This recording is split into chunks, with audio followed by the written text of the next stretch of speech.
We are back with more My Southern Home, the holiday edition. I'm here at Xela Andrews with Spaces in Bloom Design, and thanks for joining us today. Thanks for having me. So your place looks absolutely amazing. Oh, thank you so much. And a lot of people don't realize how much work and planning goes into creating a holiday masterpiece like you have here.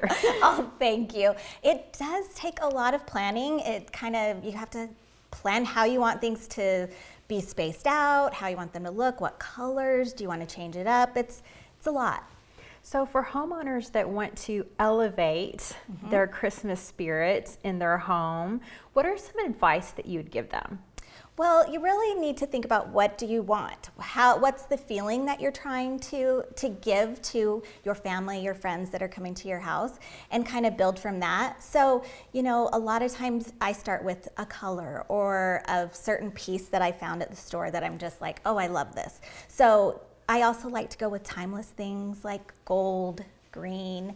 I don't do too much red, maybe just a little pop because it's such a bold color, but you just kind of get something that you're inspired by and then build off of that.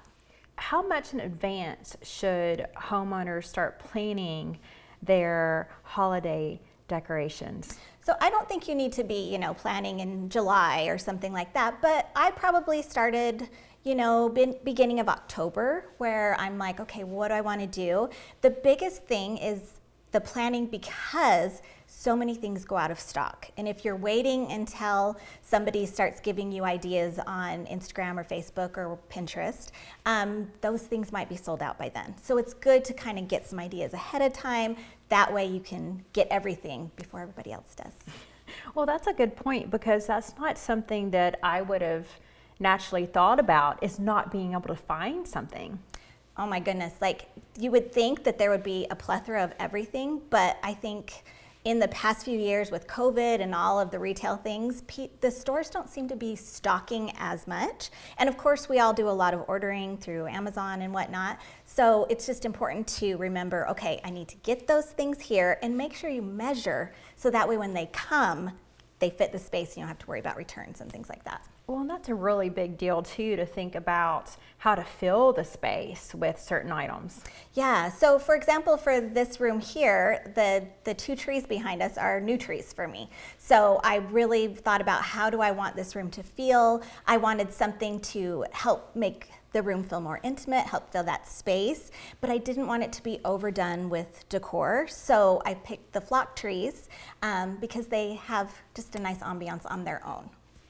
Well, it was very well done, and they're beautiful, and it really does fill the space. And it's amazing to me how just the smallest items, like for example, all the holiday decor that you have on your free floating shelves in your kitchen, make such a big difference. Yeah, it's just, I like to just kind of sprinkle it all around. You don't need to go crazy and have just every single shelf have something, but I think it's nice just to kind of sprinkle it in with like your normal things. So, on a floating shelf, I would do cookbooks that I always have on there, but maybe just, some nutcrackers that we picked up in Germany, because those are fun, and why not? So when you talk about the kitchen, it's a really big deal when you are preparing for the holidays to really prepare and think out your holiday parties and how that flows. Yeah, so when you're doing your kitchen and how you normally live is different than how you entertain. So you need to kind of plan out, how are you going to serve the food? If you're having a big party, maybe you're doing a buffet, so an island or 2 islands, a lot of people are doing, is a great way to serve. But for your Thanksgiving meal, you may just be having things at the table where you're kind of, serving them family style. And so you just want to make sure like your table can handle that, there's space. And if you're going to have things on the table, you don't want the tablescape to be too overdone, because you need space for the items that are going to go on the table.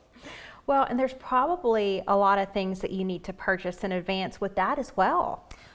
There is, you have to think about like all of your plates and your chargers and your cups, and that's usually not your normal everyday wear. You don't have to go crazy and spend a lot of money. Sometimes you can just do a white plate and then get a fun charger that can elevate that. So you don't have to spend a lot of money, you just do need to be thoughtful in the way you're planning your table. So a big conversation right now is how early can you decorate your home? Because Yes. it gets earlier and earlier. Yeah, it's so true. So, you know, I was decorating on like October 30th, first time ever, but a lot of people are doing that. And you know what? I don't think that there's a right or a wrong. You know, if you want to do it the day after Thanksgiving, great. But if you want to do it beforehand, I think that's okay too. And you know, to decorate our homes, it takes time. And so sometimes when you're putting that much effort, to only have it up for 20 days does not feel like enough. So I think 2 months is really nice. Well, if it makes you happy, Yes. at the end of the day, that's what home is all about. Exactly. You know, your home should be a reflection of you at Christmas or any other day. Well, thank you so much for your time today and allowing us to see a peek of this beautiful holiday paradise you have here. Oh, you're so sweet. Thank you for having me. We'll be back with more My Southern Home in just a moment.